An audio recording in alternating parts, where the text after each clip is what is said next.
सुरेंद्र जी, मैं आपसे एक क्विक रिएक्शन लेना चाहूंगा। मैं आपसे ये समझना चाह रहा हूं कि आप लोगों की स्ट्रैटेजी रिएक्टिव है यूपी चुनावों को लेकर या प्रोएक्टिव है? क्या आप लोग ये जो डेवलपमेंट है बीजेपी का, इसके ऊपर ध्यान दे रहे हैं या फिर अपनी एक अलग रणनीति बनाकर चल रहे हैं, क्योंकि आपके इंटरनल चैलेंजेस बहुत हैं? देखिए निशांत भाई, हम लोग प्रोएक्टिव रणनीति के साथ, कांग्रेस कभी रिएक्टिव पार्टी नहीं रही। Bharatiya Janata party reactive party है। ये दूसरे के उसमें घुसती है, जाती है, हिंदू मुसलमान करती है, सांप्रदायिकता करती है, ये सारा कब्रिस्तान शमशान करती है। अब तो शमशानों को भी कब्रिस्तान बना दिया है गंगा के किनारे इन लोगों ने। हम लोग प्रोएक्टिव पार्टी हैं। हम लोगों ने आज भी कोरोना काल में 10 लाख से ज्यादा कोरोना किट हम श्रीमती प्रियंका गांधी जी के नेतृत्व में बांट रहे हैं। गांव-गांव में कोरोना वॉरियर के रूप में हमारे कार्यकर्ता जितने भी हैं काम कर रहे हैं। हमारे जिला अध्यक्ष काम कर रहे हैं। देखिए, मैंने आपसे ये सवाल इसलिए पूछा था कि अगर आप प्रोएक्टिव पार्टी हैं तो अब आपको रिएक्टिव मोड में आना पड़ेगा जितिन जी को लेकर, और शायद ऐसे कई सारे ऐसे फर्दर इंस्टेंसेस आ सकते हैं। और यही हाल मैं कुछ पंजाब में देख रहा हूं, वहां पर भी प्रोएक्टिवनेस नहीं, रिएक्टिवनेस ज्यादा दिखाई दे रही है।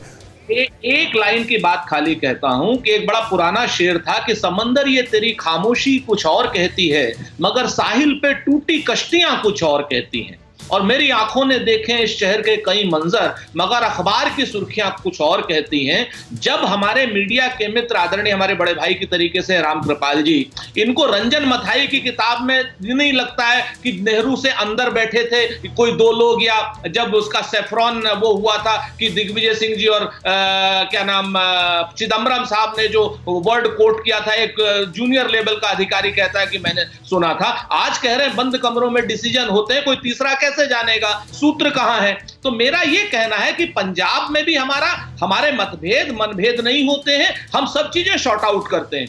उत्तर प्रदेश में आज की डेट में आप लोग देख रहे हैं कि उत्तर प्रदेश में सत्ता का अंतर्कलह चल रहा है, संघर्ष चल रहा है। इस पर आप लोग रिएक्शन मांग रहे हैं, इसलिए हम रिएक्टिव हो रहे हैं, वरना तो हम अपना काम कर रहे हैं। उत्तर प्रदेश में मुख्यमंत्री योगी जी रहे या देखिए, मैं एक ही चीज को लेकर बार बार आपसे सवाल नहीं करना चाहता हूं, लेकिन एक बहुत बड़ा फैक्टर यह है कि आपके एक बड़े नेता, आपके एक युवा चेहरा छोड़ गए, इसलिए भी हम आपसे रिएक्शन लेना चाह रहे हैं। खाली एक ही वजह नहीं है, वो छोड़ गए हैं, हमें मालूम है, और हमें उनके छोड़ के जाने का अफसोस भी है। लेकिन जो सत्ताजीवी हैं, आज की डेट में हमें सत्ता नहीं है। इसके अलावा ना हमने नीति बदली, ना सिद्धांत बदला, ना उनको काम में कमी दी। उनको 2004 में मंत्री बनाया, 2009 में मंत्री बनाया, 2014 में टिकट दिया, 17 में टिकट दिया, 19 में टिकट दिया, 19 के बाद उनको बंगाल का प्रभारी और राष्ट्रीय महासचिव बनाया। उसके बाद भी अगर वो छोड़ के गए हैं तो नीति नियम और सिद्धांत की वजह से नहीं गए, वो कहीं ना कहीं वो अपने आप को सत्ता के बगैर मैं सर, मुझे क्लोज करना है क्विक रिएक्शन में।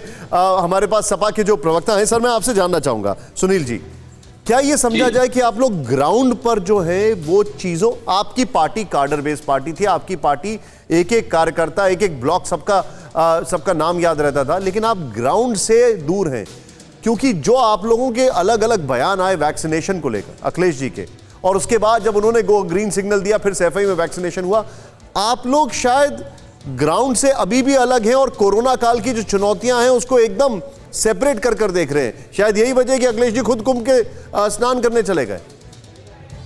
देखिए निशांत जी, मैं ये कहूंगा कि अभी थोड़ी देर पहले आप ये कह रहे थे कि क्या केंद्रीय जो नेतृत्व बीजेपी का है वो पंचायत चुनाव के परिणामों से परेशान है, ये अभी आपने सवाल किया था।